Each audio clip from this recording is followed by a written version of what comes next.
I love coming to Toronto. Not just for Project Inspire, but whenever I'm here, it's always exciting.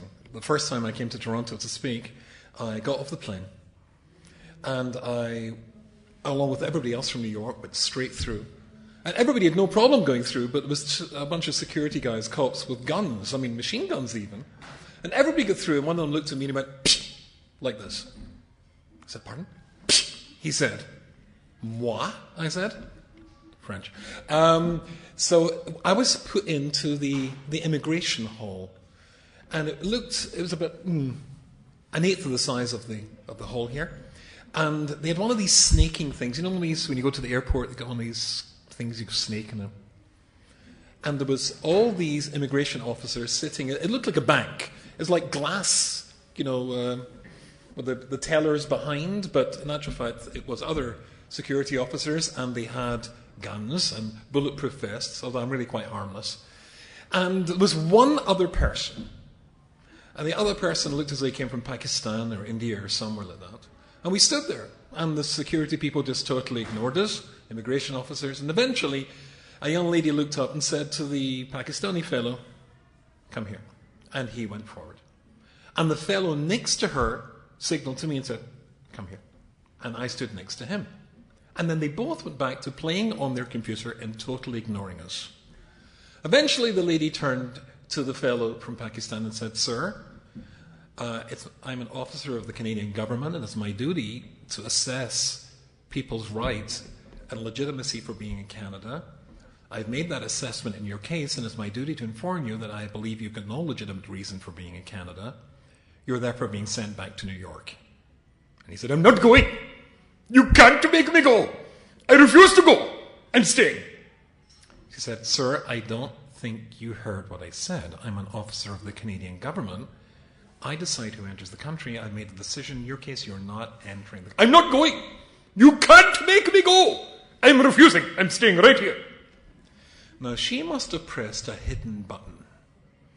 But a door to the side opened, and two of the largest human beings I'd ever seen in my entire life came out. It was quite obvious to me that Canadian immigration gets their offices exclusively from the lumberjack community. And each of them grabbed this fellow underneath the arms and started to pull him backwards with his heels dragging on the carpet. I'm not going! I'm not going! I'm not going! He went. And then my guy looked up and said, what's your reason for being in Canada? And I said, I'm here to give a lecture. And quick as a flash, he said, on what topic? And I said, marriage. And he said, are you for it or against it?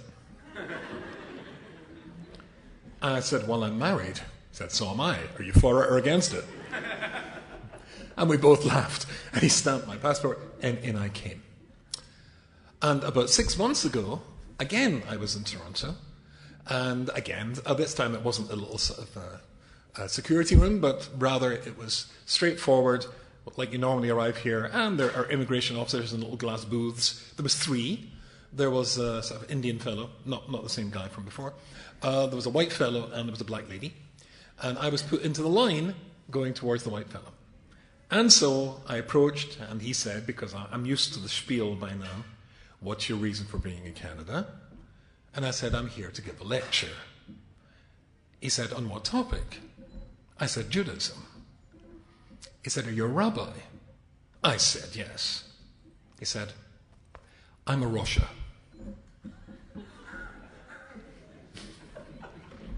I said, sorry?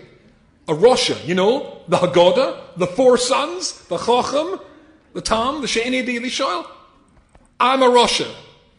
And he started to tell me his whole life story. Of course.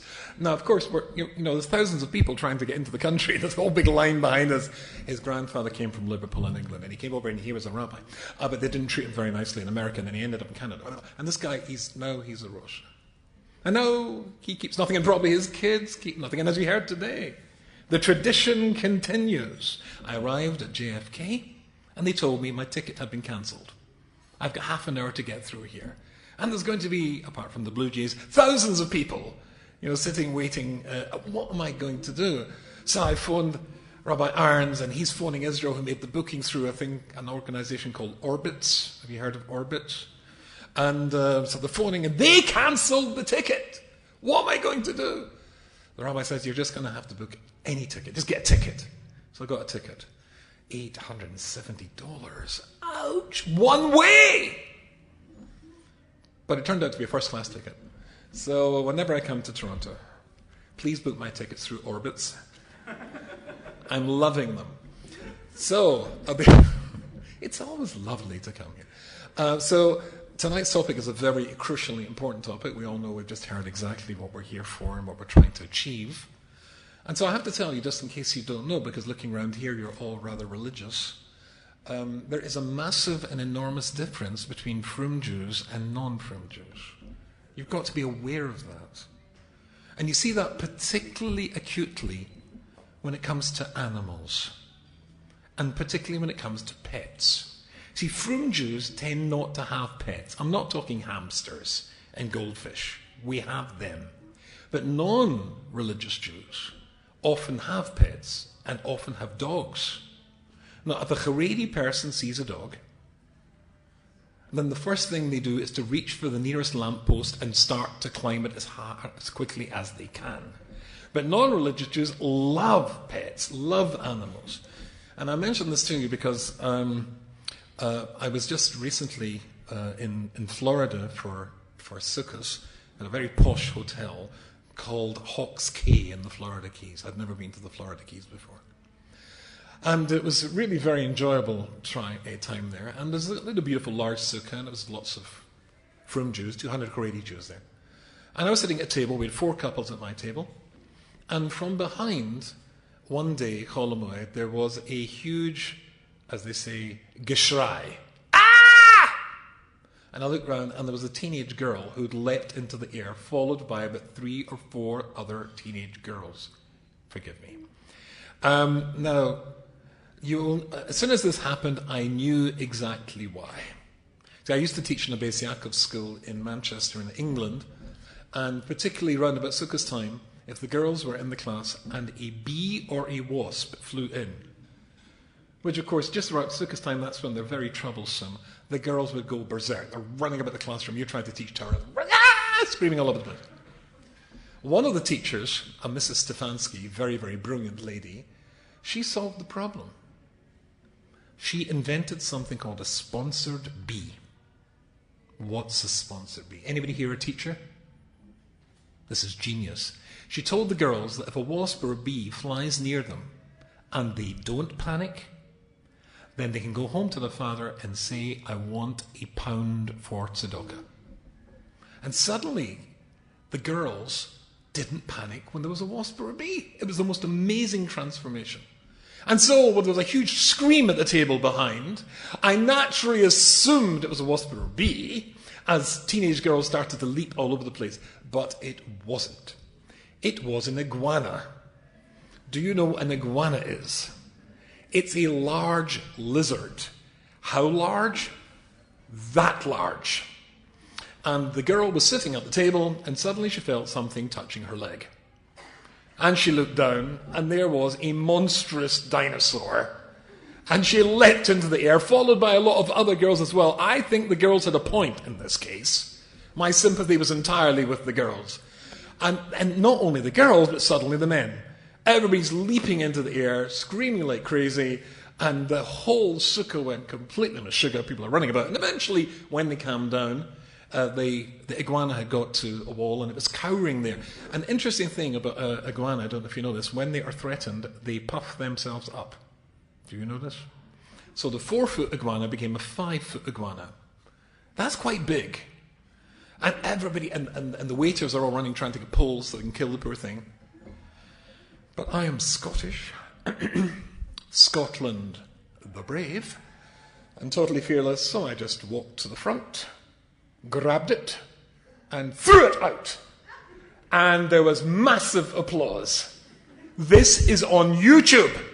You can see Rabbi fights prehistoric monster on YouTube. It's absolutely exciting. How do you think I felt when I had tackled this horrible man-eating monster and thrown it out. How do you think I felt? And everybody's bursting into, you feel rather good, don't you?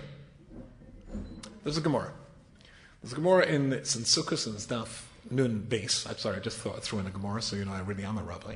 Nun Beis Amud Aleph, and it tells an incredibly interesting story about at the end of time, the end of days, the Mashiach comes, and Hashem is going to take the Yetzer Hara and shecht it. And two groups of people witness the destruction and the removal of the Yetzer Hara. Tzaddikim and Rishonim. And both groups start to cry. Why do the Tzaddikim cry? When they see the Yetzer Hara and it's being killed and it's dead, they think, look at that. It was like a huge mountain. And they overcame it. These are the Tzaddikim, these are the people who climbed the mountain, and they start to cry. But the Rishonim, they start to cry because they said, it was a nothing. It's like a hair's breadth. And why didn't we do it? And they start to cry. Why did the Tzaddikim cry? Because when you grab the iguana and you throw it out and everybody, when you've done it, or like the Blue Jays tonight, I'm rather assuming, they're feeling rather good about themselves. Right? Yes! You see it when you're in the airport, which I spend my whole life on, and they've always got TV screens showing baseball games and somebody, or football games, somebody does this, I think it's called a touchdown in America, something like that. Where I come from, football, soccer. When they do that, everybody's, yes, they're so, well, they did it! The Tzaddikim beat the Yetzer Hara! Why are they crying? What's their problem? Rabbi Dessler, in Mitzvah Miliolo, he gives an incredibly interesting insight as to why they were crying. Because you see, says Rabbi Dessler, the Tzaddikim were crying because they saw this thing, this Yetzer Hara, this challenge that they'd had in their life, and it upset them. Why? Well, there's another famous story of a tzaddik who cried about Yetzer Hara. It's in another Gemara in Avodah Zarah, and it talks about somebody called Elazar ben Durdoi. And Elazar ben Durdoi was a disgusting human being.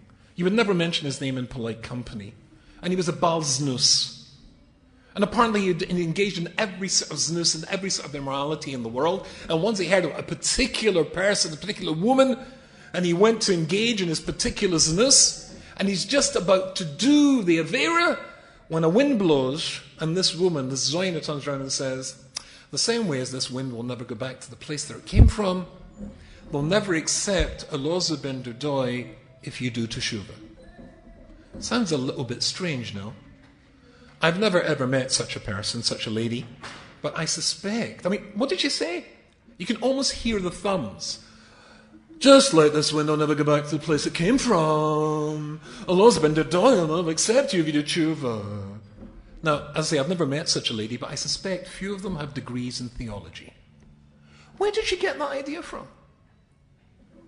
But that was enough that changed Elazar ben Durdoi's life, and he turned away and he didn't do the Avera, he ran away and he became a Baal Teshuvah. And at the end of his life, when he died, a heavenly voice called out and said, Rav Elazar ben Durdoi, he's a rabbi. And when Rebbe heard this story, Rebbe cried. We got another tzaddik crying over the Yetzer Hara.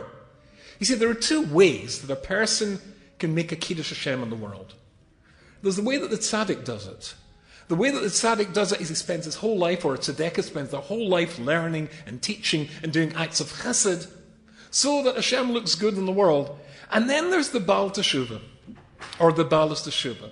Somebody with no background, who's maybe spent their entire life not doing mitzvahs, doing all sorts of stuff, and suddenly they just have the siyata d'shmaya, the opportunity to change their life, and suddenly everything changes for them.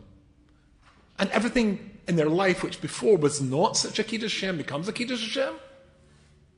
And Rebbe was so jealous of the fact that I have to work my whole life. It's a mountain to climb. And these people, just in a second, they get it. And if you can think about that, I don't know about you, but you put a lot of work into being a frum Jew, no? Up early in the morning and slichas and all that stuff. And sometimes people, right at the end of their life, just like we heard before from Rabbi Ahrens, 80-year-olds and 70-year-olds, wow! And they get it all. Rather upsetting. There is a way, however, we could, I suppose, solve Rebbe's regret, that they are able to do stuff and achieve stuff that we've not. And that is, if you help them do that.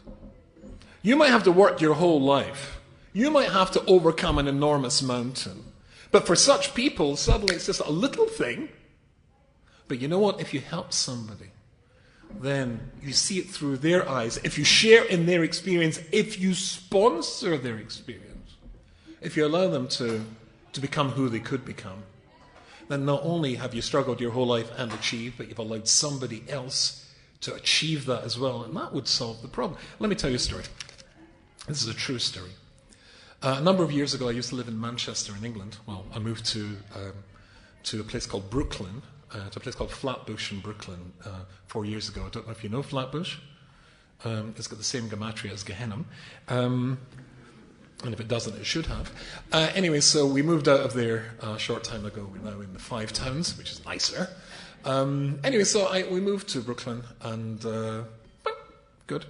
But when I was living in Manchester, one day I got a phone call from a lady who's a social worker, works for Jewish Social Services. And this lady phoned me up and she said she's got a non-Jewish friend, and the non-Jewish friend has a maid, and the maid comes from Russia. And this maid, who's a graduate of university, studied French and Spanish, has always wanted, said this colleague of mine whom I'd worked with, has always wanted to meet a rabbi and see a synagogue. Could I perhaps think of a rabbi that'd be willing to meet this girl? How subtle was this? Right? So I needed this, as we say in Scotland, like a loch and cop. And I said, well, I'm really very busy. He said, no, the girl's Jewish. And when I realized that there was a girl who's a graduate from university, so therefore 22 or 23 years of age, never met a rabbi and never met a synagogue, I said, yes, I'll meet her. So I remember her employer came to bring, she was called Anna, bring Anna to meet me at 10 o'clock. She was very English, lots of front teeth. Hello! And she left Anna with me, and I knew that Anna had lots and lots of questions. So I took Anna into a little folder, a notebook with all her questions all written down. And she said to me, I have questions for you. I said, I believe so, Anna, but before you ask me your questions, I've got some questions of my own. Where are you from? So I expected her to say that she's from Petersburg or Moscow. Sorry, in Canada you say Moscow or Moscow? Moscow? Moscow, okay. Moscow. Just learning to speak. Anyway, Moscow or Petersburg. But instead she said, I come from Irkutsk. Anybody here know where Irkutsk is? Also, Irkutsk is the largest land lake in the world. It's called Lake Baikal. And at the foot of Lake Baikal, there's a town called Irkutsk. It gets so cold in the winter, in Irkutsk, if you open your front door and throw out a bucket of water, it turns to ice before it hits the ground. There's something, I think it's called the angel's whisper in Siberia. That is to say, when you breathe out, the water vapor in your breath turns to ice and it makes a crinkly noise just by breathing out. That's how cold it gets. Anyway, okay. And so I asked her another couple of questions, and then it was her turn to ask me questions. I said, okay, let's hear your question. Now, at the time I was the rabbi to 14 universities, the official rabbi for 14 universities in the northwest of England, Manchester, Liverpool and other ones, and I'm used to having big questions asked of me. But her first question completely threw me. She looked at her paper and she said, why is Shabbat on Saturday? Yes, yeah, it was her accent. I'll do that for you. Why is Shabbat on Saturday? Now, I'm used to big questions like, if Judaism believes in reincarnation and you're only here in order to put right something you did wrong in a previous life, how would you do that if you don't remember having been here in a previous life? Or if God knows what you're going to do before you do it, then you don't have freedom of choice, so therefore what's the point? I'm used to these sorts of questions. But this question completely threw me. Why is Shabbat on Saturday? So I reacted like all good rabbis or teachers when they're asked a question they don't know the answer to. I said, and stumbling and stuff. And then eventually it came to say, well, Anna, I said it's of course because of the story in Genesis. You know, in Bereshit. Genesis? You know, the Garden of Eden. I said, Anna, have you ever heard of the Torah? No. Now, I had planned to give this girl maybe 40 minutes of my time.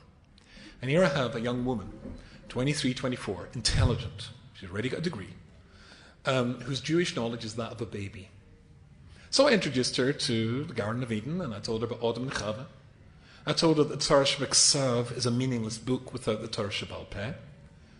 I introduced her to Avram, Yitzchak, and Yaakov, and Sarah, Rachel, Rivka, and Leah. Then eventually I was able to tell her how you can have freedom of choice, even if Hashem knows what you're going to choose before you choose it, and how you can put right things in this life that you did wrong in a previous life, even if you can't remember being in a previous life. And then I took her to see a synagogue. She'd never seen a synagogue before. There was a very old-fashioned big synagogue near where I lived, you know, with a bema in the middle and a ladies' gallery, old-fashioned thing. I arrived there, I had the key. I walked to the Orna Kodesh. The Orna Kodesh had a big oak door. Unlocked that, pulled the door. I had to do one door at a time, it was very big. And then, of course, there was the paraikas, the curtain, the velvet curtain. And then I pulled the curtain. The curtain parted. And what did she was standing beside me, what did she see? Well, what did she see? Sifrei Torah, no? You have to understand that you have to see Sifrei Torah through the eyes of somebody who's never seen them before to actually see them for the first time for yourself. You see, we take them for granted. But Sifrei Torah are stunning. Sifrei Torah are beautiful. They're works of art with the embroidered velvet and the silver and the bells. She'd never seen them before. And through her discovery of how they looked, I was able to see them for the first time properly myself. So I took one of them out, we went onto the bema, we took off all the coverings, and I opened it and said, "That's it, Anna. That's the Torah." And then I explained to her why the synagogue is the shape that it is. It's a copy of the Beis HaMikdash, as we all know. And eventually I took her into the car and I took her round the Jewish area, which is like the Jewish area here in Manchester. I wanted to see Jewish elementary schools and Jewish high schools and yeshivas and seminaries. I wanted to take her past Jewish stores, Jewish supermarkets. I wanted her to see that Jewish women shop differently to non-Jewish women. Non-Jewish women go to the supermarket to buy food. Jewish women go to schmooze. I wanted her to see that we were alive and well. So we were driving back because she was going to be picked up. And she said, "I've one more question for you." I said, "Yes, what?" She said, "What do you do?" I said, "Pardon?" She said, "What do you do?" I said, "What do you mean?" What she meant was, how do you religious Jews live? She had a sister who'd gone already to live in Israel. She'd visited the sister twice, still never met a rabbi, still never seen a synagogue. There are lots of different Israels. And I got the impression the sister told her things about people like you and I, which wasn't so flattering. There's a lot of misunderstanding between non-religious and religious in Israel. She said, what she meant was, how do we live? I said, "Oh, how do we live? Well, we worry about paying our mortgage. We look forward to our vacations. Sometimes we argue with our husbands or with our wives. If we've got teenage daughters with cell phones, we worry about the bills. But apart from that, we try and live our lives very much according to the book that I told you about. But I suppose we're very like you." She said, "I thought so. I just had to ask for myself." I said, "Why don't you come and spend a Shabbos with us? Spend a Shabbat with us, a Jewish Sabbath." She said, "I'd love to, but I'm a maid. It's my busy day. I have to work."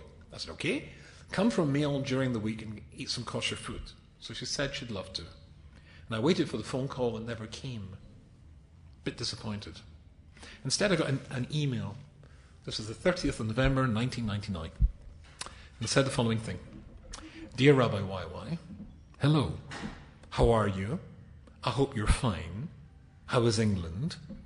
I miss it very much now. I'm great writing to you from Russia. Yes, I'm at home now. I feel sorry that I didn't manage to meet you once more. Unfortunately, I had to work until my going home. I'm sorry for not writing for such a long time. I was very busy before I left England. Anyway, I do remember you. It's not so cold now, so it's not difficult to get used to Russia. Russia hasn't changed since I left. When I came back 1 week ago, it was minus 33 degrees. And now it's only minus 47, so it's not as bad as it could be. I started looking for a job. I'm going to have an interview in some days. Hope one of them will be successful. Several days ago, my mum took me to our local synagogue for some lecture. I enjoyed the lecture very much. We celebrated Sabbath's beginning, and then she's put in brackets, it was Friday. That's just in case I wasn't sure. If I have time, I certainly am planning to go next Friday. My mum introduced me to the rabbi. He started asking me about England, and when I told him about you, he was very excited and interested and asked me if it's possible to invite you to come to Irkutsk to give some talks or lectures. Rabbi, if so, could you send to my email address conditions under which you would come? Summer. I think that would be great. If you came from me, it would be a great possibility to pay you back for your hospitality. Hoping to hear from you soon. Best wishes, Anna. It was wonderful getting that letter. Here's a young woman who just a few weeks before didn't even know there was such a thing as the Jewish Sabbath. Such a thing as Shabbat. And as soon as she starts to touch it and starts to experience it, she wants another one. And it's just a word of kindness makes all the difference. I think that's what Rebbe was crying about. You can get somebody from a zero background who suddenly explodes with Yiddishkeit. That's not so apparent to tzaddikim. We see it as a mountain, a whole lifetime's journey, and then suddenly the Yitzhahara for these people, they somehow overcome it. They get incredible siyata d'shmaya. It's a wonderful Kiddush. Wow, we could never do that. But there is a way to do that. And that's simply by allowing such people to discover it and allow them to make that journey. By being the sponsor of such a person on such a journey. And then you see it for the first time. Because we tend, the truth of the matter is we don't. What's the Hebrew word for world? Olam. Ayin, Vav, Lamed, Mem. Now, as you know, and Rabbi Desta talks about this a lot, most Hebrew words have got a 3-letter root, but Ayin, Vav, Lamed, Mem has got 4 letters. Which letter has to go to get to the root? It's a Vav. That gives us the root of the word, which is Ayin, Lamed, Mem. What does Ayin, Lamed, Mem mean in Hebrew? Does anybody know? Hide or hidden. Hide or hidden.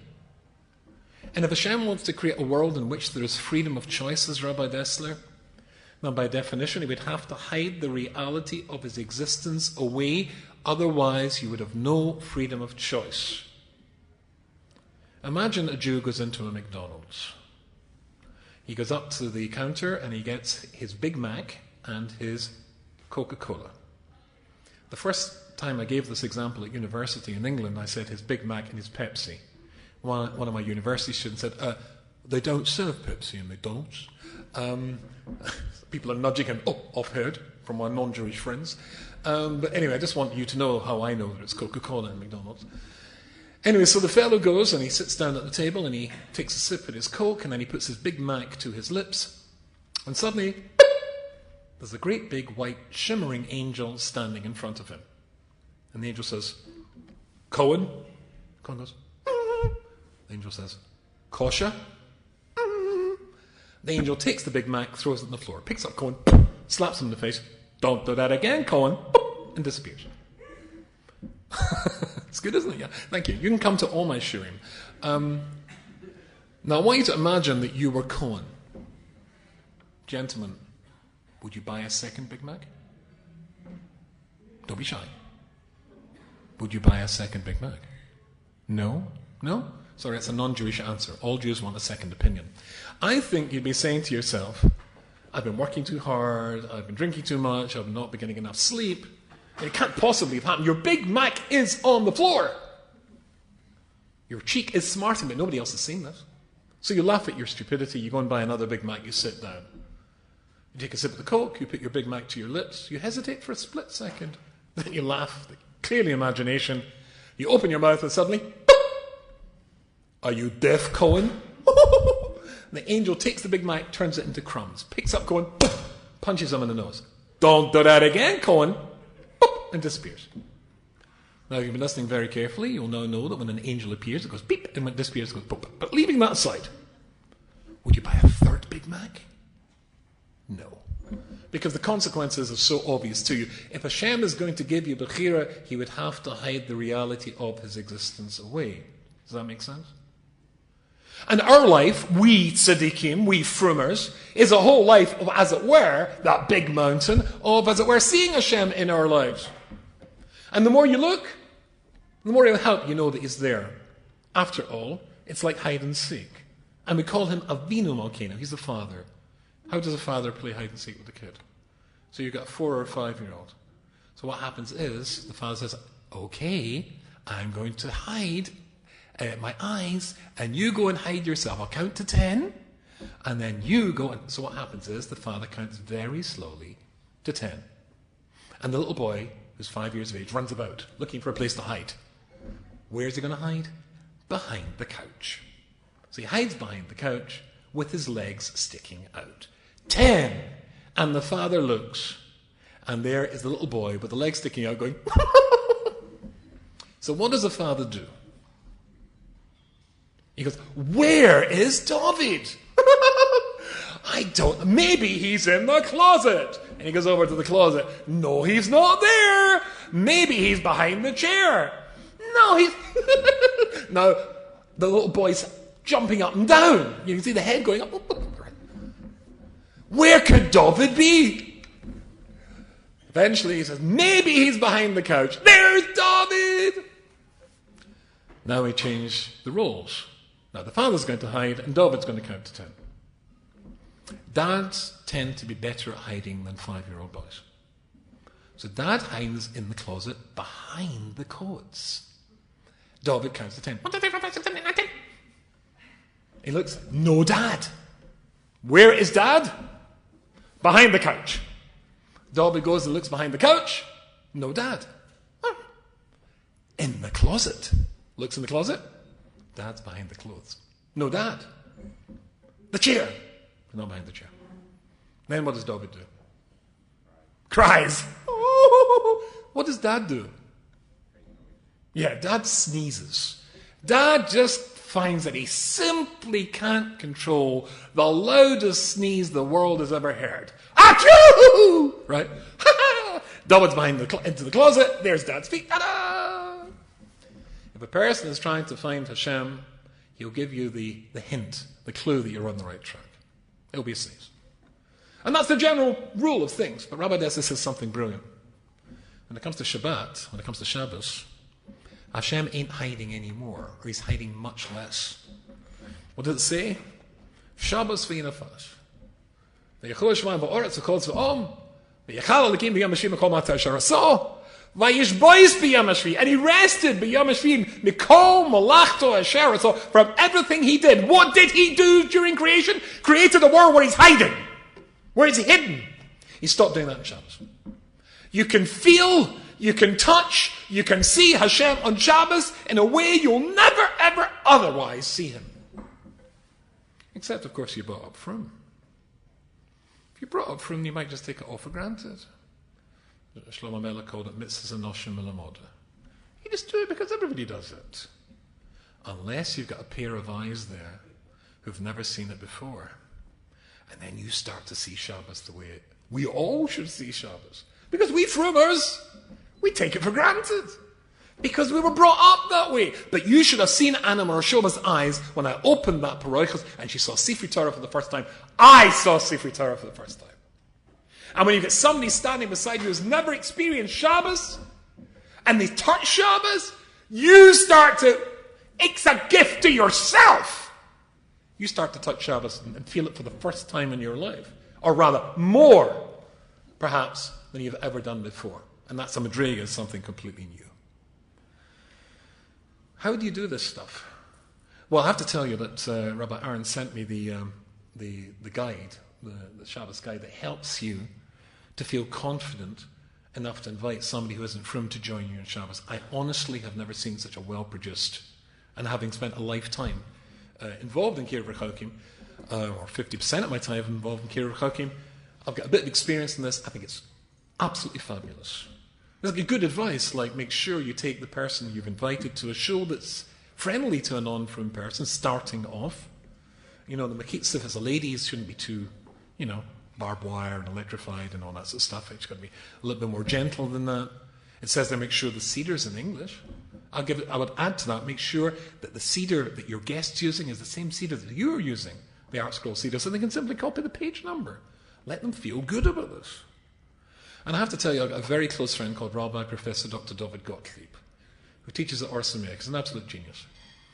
And about 10 years ago, maybe 15 years ago, I can't remember exactly when, the Association of Jewish Outreach Professionals, the organization for people in Kiryat Rechokim all over the United States and Canada, come together for an annual gathering in Baltimore. And when they got there, he was the scholar in residence. So they spent 4 days with various big lecturers and all sorts of organizations, Asia Torah and Orsamea and everything you can imagine. And they swapped ideas, successful programs, successful techniques. And of course, the brilliant idea of people working in campus and this trick and that idea, and you took them here and you did this and did scuba diving and skydiving and whatever it was. Do you know what they discovered after 4 days was the most successful tool in Kiryat Rechokim? A Friday night invitation. A Shabbos invitation. All the greatest Kiryat professionals in North America and further afield. The most effective way to enjoy it, get somebody to be turned on, that spark to turn into a flame, is just a Shabbos invitation. That's all. And in that instruction book, it gives you all the answers you need, all the approaches you can need in order to be able to do this. And you should realize that if somebody comes along who's not frum, very often they will be absolutely terrified.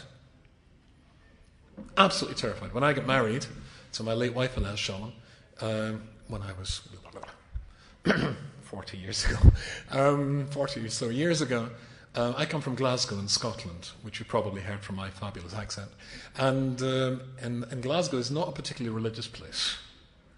And there was cousins who were coming to the wedding. There was one lady, I remember, cousin of my late wife's, and she wasn't frum. But of course they had to come. Husband was forcing her to come. Do you know she was in Valium for 2 months before the wedding? It's absolutely true. Valium is that sort of like stress-relieving drug. For 2 months. The thought of coming to a frum event terrified her. Valium for 2 months. And of course, when she came, she had the time of her life. Brilliant, fabulous. But don't forget that a lot of people will be coming, will be really scared. How do you do this? How do you get them to sort of like want to come? Well, the Rambam famously says, the Torah speaks in language that we understand. Loshen b'nei Adam.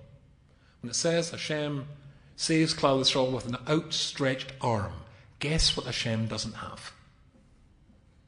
An outstretched arm. Or, when the Talmud says Moshe Rabbeinu went up to Har Sinai and saw Hashem wearing tefillin, saw the knot at the back of Hashem's head. Guess what Hashem doesn't possess? Tefillin. Nor does he have a head. And sometimes the Torah talks about Hashem in the masculine, Elokim. And sometimes it's in the feminine. The Shekhinah is a feminine word. I remember at Manchester University many years ago, I had to go to a meeting of all sorts of priests and nuns and stuff. And they were discussing, one of the priestesses was discussing the fact that when she prays, she doesn't pray to God the Father. I find that offensive as a woman. I pray to God the Mother. So I walked in there sort of like trying not to roll my eyeballs. And somebody said, and Rabbi, in your tradition, because you're not allowed to have a religion anymore, Rabbi, in your tradition, how do you handle this? I said, well, in my tradition, it's really not a problem, because we've got some words that refer to Hashem in the masculine, some in the feminine, but of course the whole thing's nonsense, isn't it? Mm-hmm. I said, well, if you have a physical body, and a certain sort of physical body, you're female. If you get another sort of physical body, then you're male. But if you don't have a body at all, you're neither male or female. So the whole thing's a nonsense. They went, ugh, didn't quite get that. But the point is that the Torah speaks in language which will evoke a response that we relate to. The idea of a father, Elohim, that when God's being strict, Elohim. The mother says, you wait till your father gets home. Doesn't she? Because the mother's the gentle one and the father's the bully and the thug. And that's the way that it works. So when Hashem speaks as Elohim, he's letting you know, I'm angry with you. When it's the Shekhinah, he's letting you know that I'm loving and kind. because it's to evoke a response. And the Torah has to speak in language that we understand, and as frum Jews, we have to be able to relate to people in a language they understand. So when people come to my Friday night table for the first time, I don't quote Tausvus at them. It should just be fun. I don't know if you saw or you heard on the radio, I don't see, but I heard on the radio when I was waiting for my plane, first class, to come here tonight, somebody called Hillary Rodham Clinton. Have you heard of her? Yes. She couldn't be much worse than Obama. Nothing could. Anyway, so basically, what happened was when Bill Clinton, that's her husband, when Bill Clinton was president of the United States of America, if you remember, he ran against a sitting president of the United States. That was George Bush Sr. He had a successful first term. He beat Saddam Hussein in the first Gulf War. He was respected. He was a clever man. He had a great reputation. But Bill Clinton thrashed him in the election. And there was a sign above the campaign office of Bill Clinton. And it just had three words over there to remind people of a very important factor. And that was, the three words were, does anybody know? The economy's stupid. The economy's stupid. Because people respected the president, but at that stage people were worried about their jobs in America, they were worried about their mortgages, they were worried about how they were going to get by. The economy's stupid. And I say when you're going to have Jewish kids, when that stage of your life comes or has come, you should put a sign over the nursery. Make it fun, stupid. Judaism's meant to be fun. Ramatasiel Solomon Zalzainer Fushleima, one of my great rabbis, pointed out many years ago, when we read from the Sefer Torah, and we're putting it back in the Orna Kodesh, the words we say in the procession are, Darcheho, Darche, Noam. The ways of the Torah are pleasant. And if you've read from it and you don't get that, take it out and read it again. You've missed the point. It's got to be enjoyable. So when you invite somebody to your house for a Friday night, which at the AJOC conference it said was the most effective tool of all, it wasn't to bombard them with Jewish ideas. It was just a pleasant, enjoyable experience of a Jew with a smile reaching out to another Jew. And a Kiddush cup. You know how many people I know became frum just because of the twinkling of candlesticks? And the actions, the interactions between us and our children. And how the children, wow! Do you know we sing in our homes? There was a time when the whole world used to sing. But we actually sing together. Families used to sing together. We still do. Not only that, we actually talk to our children. We sit down with our children at least one day a week and ask them how they're doing in school, and they're allowed to contribute. That doesn't happen out there in the non-Jewish world, which non-frum Jews are a part of. And when they see it, they're like a dying man or man dying of thirst in a desert who comes upon an oasis. It's fabulous. And that's all you have to show them. It's just a chesed. It's just a warmth and a friendship. Come and enjoy a Shabbos meal. I don't ask you to do stuff. Just come and join us. It can make all the difference. Have you any idea how many lives you touch without knowing it? Tell you a story. How am I doing for time? I'm not boring you to death. I have a sister-in-law who works in an infertility clinic in Israel. In fact, my daughter-in-law, who's an embryologist, she works there as well. I said to her yesterday, how many babies did you make today? 30 babies. Anyway, so basically, there was a bunch of rabbis whose speciality is medical knowledge. Now, they're not medically qualified, but you'll find, and probably have here in Toronto, some rabbis who are just incredibly interested in medical stuff, and they know all the specialists, they know all the doctors, they know the best treatments, and the latest treatments, often more than the doctors themselves. For the very simple reason the doctor is too busy curing people to keep up with the research. And there was a group of 8 of these rabbis who are absolute medical experts being shown around this fertility clinic, and the fellow in charge of it was a fellow called Dr. Brooks. And so in actual fact, what happened was that one of the fellows asked a question. My sister-in-law heard his accent, he was speaking in Hebrew, and thought he was American, but in actual fact he was English. So Dr. Brooks, the head of the unit, turned to my sister-in-law, turned to the guy and said, my assistant, Mrs. Scher, she'll answer this question for you. She's like you English, actually. She's Scottish like me. And so basically, she answered the question. And she says, as a matter of fact, my brother-in-law organises a big conference for 2,000 people in Manchester, and he wanted me to come and lecture on this subject. And the rabbi said, "And who's your brother-in-law?" And she said, "Y. Rubinstein." And the rabbi said, "Y. Rubinstein?" "Yes." "Rabbi Y. Rubinstein?" "Yes." "The Rabbi Y. Rubinstein?" "Yes." Then he turned to the other rabbis and said, "I want you to know I'm everything I am today because of Rabbi Y. Rubinstein." Now, do you know who this rabbi is? Nor do I. Haven't a clue. If you thought this was an ego story, not at all. I haven't a clue. We had the Rabbi Aaron's involved with NCSY, which I think is a fabulous organisation. But in England it was called JYSG. There was an equivalent there. And I used to lecture there at their summer school and in their winter school. And I could give you a whole list of young men and women who became rabbis and rebbitzins who were close to me. I haven't a clue who this guy was. But he was sitting there and he was listening and something impressed him. And it wasn't anything I was teaching from myself. I was just teaching Rabbi Desters or the Alshich or Rabbi Rucham. But he was listening. I don't know who he is. But he saves lives.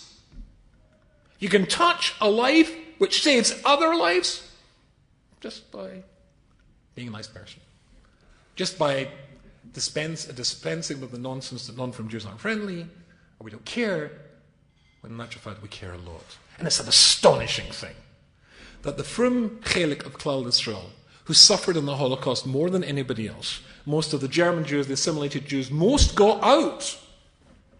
But it was the frum Jews who didn't get out. And yet, an astonishing thing is by 1967, which is the beginning of the Kiruv movement, we had Reb Noach and Or Sameach and all these other places mushroomed in the wake of the 6-Day War. Well, the gas chamber stopped in 1945. So 22 years later, this decimated chelik of Klal Yisrael is reaching out. Did I get it right? Yeah. Reaching out to other Jews and bringing them in. What a Kiddush Hashem! As we heard, the professionals like myself who were doing this, we were a drop in the bucket. But if all of us can come together and reach out, unbelievable. And one last idea, particularly with the situation as it is in Eretz Yisrael. I don't know about you, I've got 2 children there, I've got grandchildren there, we've all got mishpacha there. But I want you to know that the Al-Sheikh HaKodesh points out that it says in Pirkei Avos, Al Shlosha Devarim HaOlam HaMeid, the world stands on 3 things. How does it go? Al Torah, Al Avodah, and Gimel Chasadim. The Al-Sheikh says it's the wrong way round. Isn't it? Shouldn't it be that the world stands on, well, what came first? Avram was first and he was Chesed. And then there was Yitzchak and he was Avodah. And then Yaakov, he was Torah. So it should say the world stands on 3 things, which is Chesed, Avodah, and Torah. Why is it Torah, Avodah, and Gimel Chasadim? Time for a quick story? I was in Manchester and I had to go down to say Shirim in London, and I drove down and I made the terrible mistake that no Orthodox rabbi, certainly a Gateshead rabbi like me, can ever do, and that is I left my hat behind. You can't appear in public without a hat. In Gateshead we shower with our hats. Anyway, so basically I got to London and I was staying with some of my mishpach in Golders Green. I said, where's the best place to get a Borsalino? Borsalino, was steht sich? And they said Stamford Hill. That's sort of like if you know Brooklyn, there's Flatbush and Borough Park, right? So we're talking Golders Green and Stamford Hill. So I phoned up the store, and I said to the guy, I'm looking for a Borsalino size 7.25, such and such a model. Do you have it? You, said the little Hasidic hat salesman. And so I drove over to Stamford Hill, takes an hour, and I arrived there, and I knocked, I thought it was closed. I knocked on the door, and he pulled back all the bolts because it was in a bad area of town. He'd been mugged a few times. And he took me in and he bolted the store again. He said, are you the rabbi that phoned? I said, yes. He said, I'll just get you some hats. I said, thank you very much. So he came out with a bunch of hats. He said, can I make you a cup of coffee? I said, no, it's okay. You're busy in your business. Rabbi, let me make you a cup of coffee. I said, look, you don't have to. Please let me make you a cup of coffee. Okay. So off he disappeared. I tried on a hat. First hat fitted perfectly. Out he came with 2 styrofoam. Do you call it styrofoam in Canada? Polystyrene in England. Cups of coffee. And we start to schmooze. So he says, what do you do in Manchester? I said, I'm in the religion business. And we started to talk. And I discovered something very interesting about my little hat salesman. Nebuch, he and his wife, about 5 or 6 years before, had had a little baby who had absolutely everything wrong with the baby that you could possibly imagine. The baby was born blind. And not only that, there was some condition, I don't know the name of it, where the sinews and the tendons in the body, which of course are like elastic bands and stretch and contract to allow us to move our limbs, instead of being elastic, were rigid. So the baby was born completely paralyzed. Now there is a way to treat this, because a tendon is a bit like a ribbon, and if you cut a zigzag, then it gives it elasticity. So they could help the baby, but this would mean that this poor little baby would have to go through countless surgeries. Countless surgeries. And so they went to see the doctor, and the doctor assessed the baby and said, well, he's too young to have the surgeries now, but we could start when he's 2 years of age. And so they waited. And 6 months before the surgery, the first surgery was about to take place, there was a doctor from Chile, a Japanese doctor who practiced alternative techniques, and he was in London, and somebody told him that this guy is able to, he works in this field, maybe he could help. And so the little Hasidic hat salesman with his wife and the baby phoned up the doctor. The doctor said, look, I'm only here for 2 weeks, it's hardly enough time, but you could make a start, and if you see success, then you'll come to Chile. And after 2 weeks, there was remarkable change. And so they decided they would go to Chile. So the little Hasidic hat salesman went to see his travel agent, who was a little Hasidic travel agent, and said he wanted 3 tickets for Chile. And the travel agent said, Chile? Bist die Michigan? Chile? Gewonnen Michigan Ganzen. Where are you going to get kosher food in Chile? And they kidnap people off the streets in Chile. And are you crazy? So they weren't going to Chile. And then one day he got a phone call just like mine from a rabbi who said he needed a hat. He was looking for a Homburg, the Rosh Hashiva type hat. Did he have them? Yes, he had them. He'd be there in an hour. He came, pulled back the bolts. In came a Rosh Hashiva with a frock coat. And he said, I'll bring you a bunch of hats. And he brings a bunch of hats. And then he said to the Rosh Hashiva, can I make you a cup of coffee? And he said, no, you don't need. Let me make you a cup of coffee. And so the Rosh Hashiva tries on the hat, comes out having a cup of coffee, sells on the hat, and starts to schmooze. Where are you from? Ramat Beit Shemesh in Israel. Forgive me asking, how come you came without a hat? Well, the taxi was late, and they rushed out because it was touch and go whether he was going to get in the plane. And when they drove off, he'd forgotten his hat, but it was too late to go back and get it, so he would get one when he got to London. What are you doing in London? Collecting for your yeshiva? Yes, he's collecting for his yeshiva. And after that, going to New York. And after New York, going back to Israel? No, he's going to South America. Where? Chile. There are frum Jews in Chile? There are frum Jews in Chile. He tells them the story about his child. It's not a problem. Takes out his little collector's notebook with all the names of his victims. And he makes a couple of phone calls. Within just a couple of phone calls, there's a place for the family to stay for up to 6 months, no problems whatsoever, completely cost-free, etc., etc. So he went to Chile. They come back a week before the surgery. The surgeon wanted to see the child now, to appraise the child before the surgery, and after he examined the child, he said, what is this child doing here? What is this child doing here? I don't know what you do in Chile, but you should keep going. He doesn't need me. And there was other crises that went back to Chile, and that was that. And he said, my little Hasidic hat salesman, I think that he thought the reason why he'd forgotten his hat was because the taxi was late.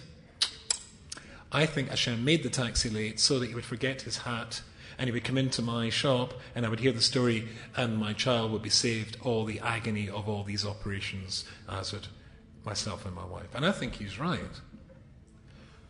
But that all happened because of the kindness of a cup of coffee in a styrofoam cup. What sort of chesed is a cup of coffee in a styrofoam cup? It's garnished. It's a nothing. But that little chesed was enough to save a child countless operations and surgeries. Save the parents the agmas nefesh. That when Klal Yisrael fails in Torah, when Klal Yisrael fails in Tefillah, Torah avoida, as long as Gimel Chasadim is at the end of the line, the Untris Teshura, the last insurance policy for Klal Yisrael is if we're still doing chesed. And what we have here is an incredible opportunity to do chesed. For peoples whose lives unlike ours, have not been blessed with an opportunity to discover what being Jewish is. But more than that, maybe we're making a huge mistake.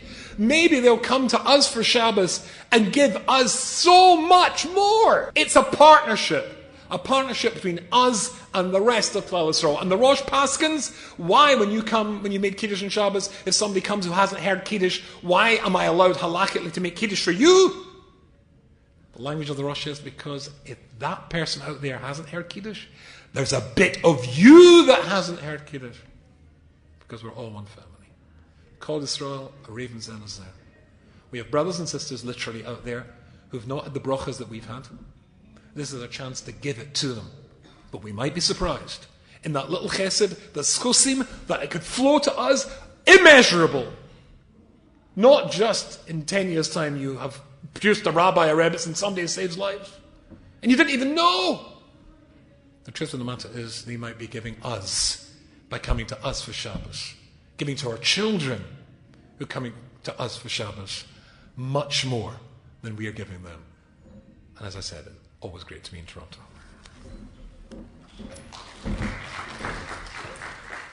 Project inspires preparation events for the Shabbos Project, which is this coming Shabbos Parshas Lech Lecha, October 23rd, 24th. So you're probably wondering, why am I coming to Beis Yaakov Elementary on a Wednesday night to learn about how to prepare for Shabbos? And if you ask that, that's a good question. So I want to start with a story that happened to me and my wife. And we got a call from my Rosh Yeshiva, Rav Noach Weinberg Zatzal. And he wanted to meet with my wife and myself. So we went with him, and I don't know if you know, Rav Noach had big vision of a global kiruv. That was his vision. His idea was, how do you tackle assimilation in the world? You need to start a grassroots movement. You need to get manpower from a grassroots movement. So what was his first logical approach? He went to the frum community. That was where he started. So we came into the meeting, and by the way, when you go into a meeting with Rav Noach, it was always interesting because you never knew how you were going to come out. I mean, you'd go in one way, and then you'd come out, you don't know what you were committing to and what you vision, and he had you convinced, and you were buying into it. You never actually knew. So we were a little bit nervous, and we walk into this meeting, and he started to explain a little bit of his philosophy of kiruv, and he said that, when he really believed that the way to tackle assimilation, we need to create that grassroots movement. And when he first started out, he went to the frum community. And he said he was somewhat successful. He got some people to buy into it. He got some people to actually go out and work on kiruv. But he said at the time, it really didn't catch on. It really didn't resonate at the time for whatever reason it was, years, decades ago. So he decided at that point that if he can't do that, if it's not the right time, and it doesn't really resonate with the frum community at this time, what's he going to do? He's going to create a grassroots movement through Baalei Tshuva. He's going to makarev Jews. He's going to makarev them, and they're going to go through the whole process. And by going through the whole process, they'll realize that it can be done, and they'll be his manpower for his grassroots movement. And that's how he started Eshet Torah. So that's what he was explaining to us.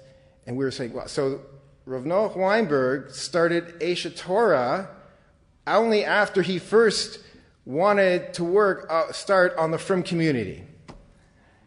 And we thought that was an amazing statement from the Rosh Yeshiva.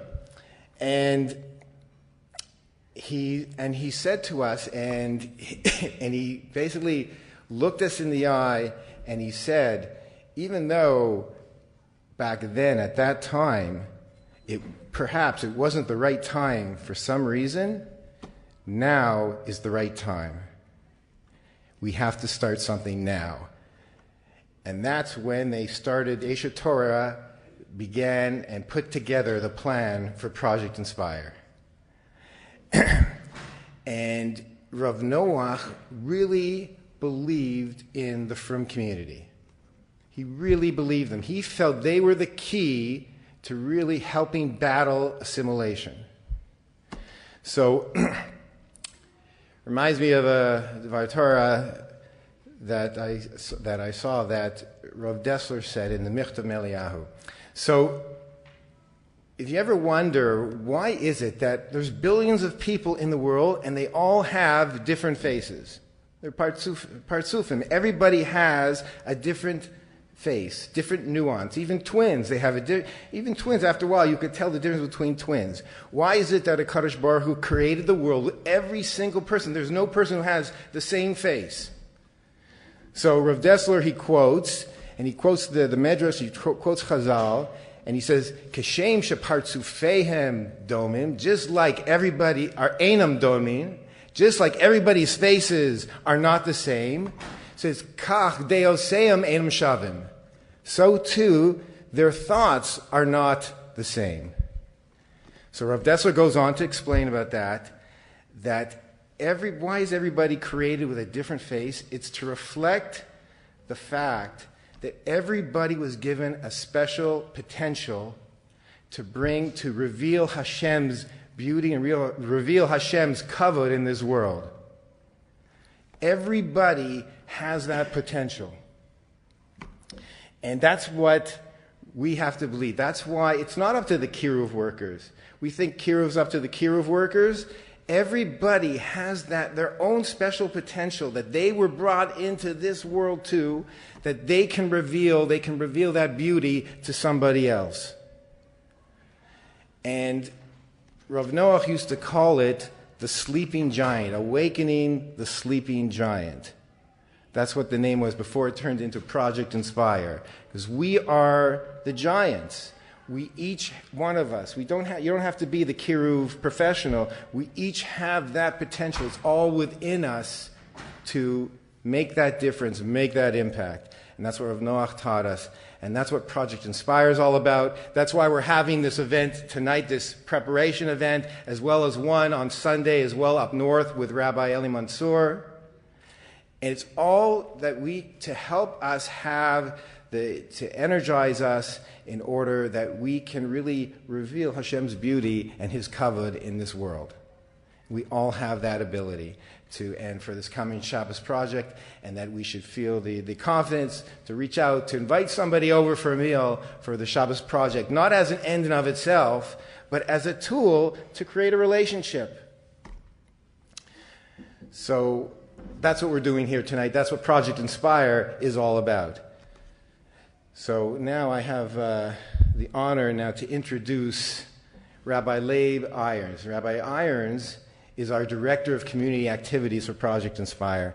And since we brought him on, and he also works for NCSY and Torah High and does an amazing job with them, he has really energized Project Inspire. He has been a leader. He's worked with our partners, and he's put everything together, and he's working amazingly. And we're looking forward to continuing with his leadership as he energizes our community, and we work together and create partners and really have an impact on the Jewish community as the Frum community. So without further ado, I'd like to introduce Rabbi Irons. So I'd like to thank you all for joining us tonight for this evening of inspiration with Project Inspire. The title of tonight's presentation is Preparing for the Shabbos Project, How to Inspire Yourself and Inspire Others. Project Inspire arrived on the scene some 8 years ago to fill a widening gap. Baruch Hashem, the Torah community is growing by leaps and bounds, and demographers have taken note of the new Jewish landscape with an increasingly strong Frum community. You could refer to the latest Pew report on the Orthodox community. At the same time, the non-Frum community is becoming much more assimilated by the day. And as we know, No Mekarev is going to bring every neshama back. But as a joint effort with every frum person, we will together make an incredible difference. And as well as we know, in order to inspire others, we ourselves have to become inspired. And as the Dubner Maggid says, that there are two ways to fill up a cup. Either you take another cup that's full and you pour it into the next cup, and you pour the next cup into the next cup, and eventually they'll all run dry. Or you could take that first cup and you could keep on filling it up, and it'll flow over, and it will fill up all the other cups. And hence the topic for tonight's presentation. I'd like to thank Mr. Heitman, who really is the driving force for Project Inspire. And unfortunately, our administrator is away, but Mr. Heitman has stepped up to the plate to be our administrator in the meantime. I'd like to thank all of the volunteers, the shul representatives, the Shabbos hosting committee, and everybody who's really come together for this cause. I'd also like to thank all of the shuls, the schools, the community organizations who really recognize the very important need on behalf of Achenu Kol Beis Yisrael. And because our mission really is across the board, and our mission is to help every single Maisid develop a stronger Ahavas Yisrael, I must say that it's really amazing that across the board in Toronto, the shuls and the schools have all become partners in spreading the mission of Project Inspire. So I really want to thank everybody. I'd like to also just thank Mrs. Dina Ben Solomon. I don't know if she's here tonight. She probably isn't. She's been working very, very hard on giving the message of Shabbos and keeping it going with her incredible work with the Shabbat Project Toronto. And I'd like to thank the myriad of volunteers who are helping out at the Challah Bake, which Project Inspire is sponsoring next week. About 2 months ago, we gathered in this very room, and we heard the powerful words of Rev Loi Shlita and Rev Ephraim Elio Shapiro about the importance to reach out, especially in regards to giving out the gifts on Rosh Hashanah, to inviting for Sukkot, and for inviting for the Shabbos Project for Parshas Lech Lecha. And just out of curiosity, did anybody participate in any of that? Did anybody give a gift for Rosh Hashanah? Anybody? Did anybody invite for Sukkot? Okay. Well, for all the hands that didn't go up, it's not too late. Because this coming Shabbos, not this Shabbos, but Parshas Lech Lecha, we have an incredible opportunity to really reach out. And in this week's Community Link, which came out yesterday, or today, there's a guide to being a Shabbos host that could be very helpful. So I urge you to read it and to check it out. It's not our complete guide, but it's pretty thorough. And we're really here to help you along. You could also, outside, we have for sale, it's not really for sale, it's really, we're giving it away because it's very heavily subsidized. But these are Shabbos. This is a Shabbos in a box. I actually had a dream of doing this last year, and Baruch Hashem, there were people in our New York office who put this together. It's amazing. And it's challah, grape juice, kiddush cup, candles, a Shabbos guide, and even a challah cover. Just so you could give. If it's too hard to invite somebody, or you have way too many people to invite, or you're not comfortable for whatever reason, there's no excuse. Just go outside. It's only $7 for a small one, $20 for a deluxe one, which comes with a real challah board and a real kiddush cup. It's actually a bargain, but that's why it's not meant for us. So, we also just started, just to give you a bit of an idea of what's going on with Project Inspire, we started an in-person Chavrusa program in Thornhill on Tuesday nights. And we're doing many, many different initiatives across the board to really reach out and to bring all of Klal Yisrael together.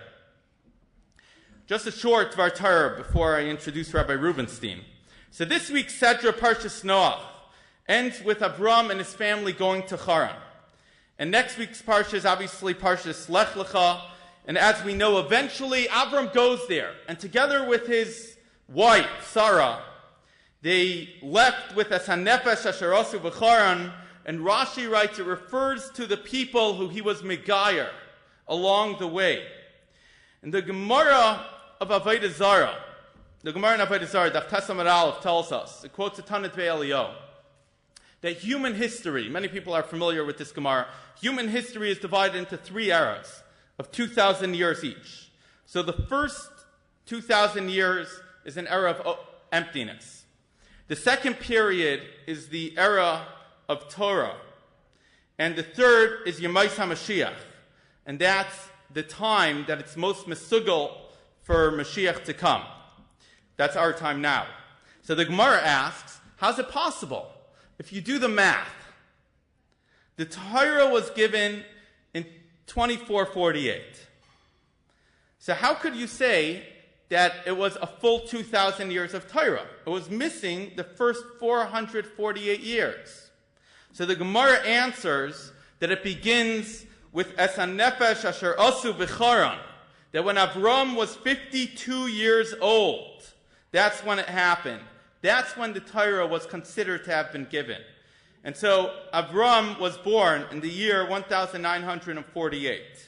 So plus the 52 years with the Esan Nefesh Asher Asu V'Charan, so that's the 2,000 years of the founding of the Torah. And Torah did not begin from the time that people started studying Torah, from the time of Adam, of Noach, Hanoich, Shem, Aver, and the others. It only began when there was Harbatas HaTorah, when Torah was being taught to others. And true Torah is meant to be learnt and to be passed on to others. And as we know, this past Sukkot would have been the time for Hakel, following the Shemitah year. So sometimes, someone who could hear, but is unable to talk, is patur from the mitzvah of Hakel, because the mitzvah is to study Torah for the purpose of teaching Torah. And every week we say in Eishes Chayil, Torah's Chesed al Lashaina. The Gemara in Sukkah, Daf Memtes Amud Beis explains that it's the Torah that you learn to teach to others. That's the Torah's Chesed al Lashaina, that then Torah becomes a chesed, it becomes a tool of kindness. And that's really what we're all about over here. That we have been privileged to study so much Torah, and we have been zeicha to give it to our children and our immediate community. And Project Inspire enables us to walk in the footsteps of Avram Avinu, and to reach out to those who did not have the privilege to learn on their own. The Gemara in Baba Metzia tells us that someone who teaches the child in Am Aretz Torah is held in the highest esteem. That even if Hashem's geyser gzeira, then the person has the power to annul that decree. That's the power of teaching a child of an Am Aretz Torah. Now I'd like to tell you a story that I was involved with this week. That I was called to help officiate at a funeral at this levaya of a lady who was 78 years old, who passed away. And she herself did not grow up from, her children are totally not religious. And so I asked my friend, what's the story? So he said that she lived right over here in the apartments, right down the block. And the neighbors, she moved in when she was 70 years old. And the neighbors used to send over things that they cooked and baked for Shabbos, the cookies, the cakes, the kugel, gefilte fish. They would bring her danishes, and they arranged, when she wasn't feeling so well, they brought her food from Bikur Chaylim. They would bring her sandwiches, cut up fruit, and many of the families invited her for Shabbos meals. In fact, this past Shabbos, before she passed away, she spent Shabbos in a sukkah. And it's really incredible that this lady, at the age of 70, she started on her path of Yiddishkeit, in which she was nifter at the age of 78 because of her neighbors in the Meadowbrook Fraserwood area. She died being a Shomer Shabbos, which is unbelievable.